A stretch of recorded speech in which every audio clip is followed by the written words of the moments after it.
Welcome back to part 2 of our Leadership Theory series.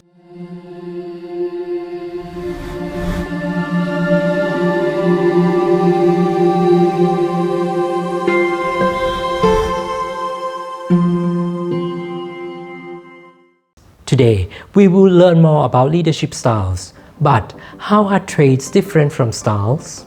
Well, unlike traits theory that focuses on physical and behavioral attributes of leaders, the leadership style theory is associated with the issues of power and authority. Let me walk you through this theory.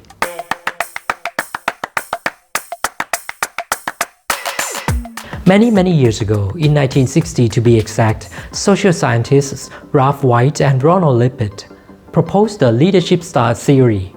This theory suggests that leadership should be thought of as a continuum. Leaders would be described as autocratic to democratic to laissez-faire. This theory was largely influenced by the political climate that was emerging after World War II. But you may be thinking, this theory seems so politically charged.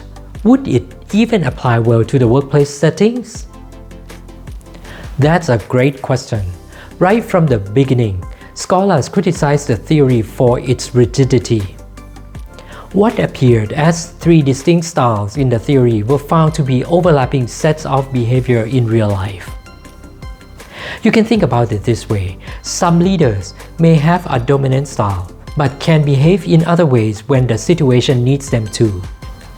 Also, the effectiveness of any style depends on whether their followers agree to and tolerate it. For instance, your professor probably wouldn't and shouldn't adopt a leadership style that is commonly used in the manufacturing industry. Likewise, a president who has violated the trust of the people is unlikely to remain in the office.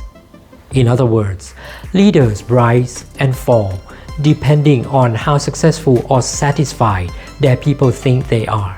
You may ask, is this theory still valid today? Well, despite its issues, scholars have continued to refine it. For example, in 1985, Robert Blake and Jane Moulton created the Blake and Moulton Managerial Grid to help managers in organizations identify their leadership style. According to the Managerial Grid, there are two main dimensions that define the right choices of leadership style. At the x-axis, we have concern for production or tasks. At the y-axis, we have concern for people or relationship. There are 5 main categories that inform the grid. At the top left, we have the country club management, which is where leaders are more keen on satisfying relationships instead of tasks. Then, on the top right, we have team management, which is where leaders are defined by their group accomplishment of tasks and their attention to trust and respect.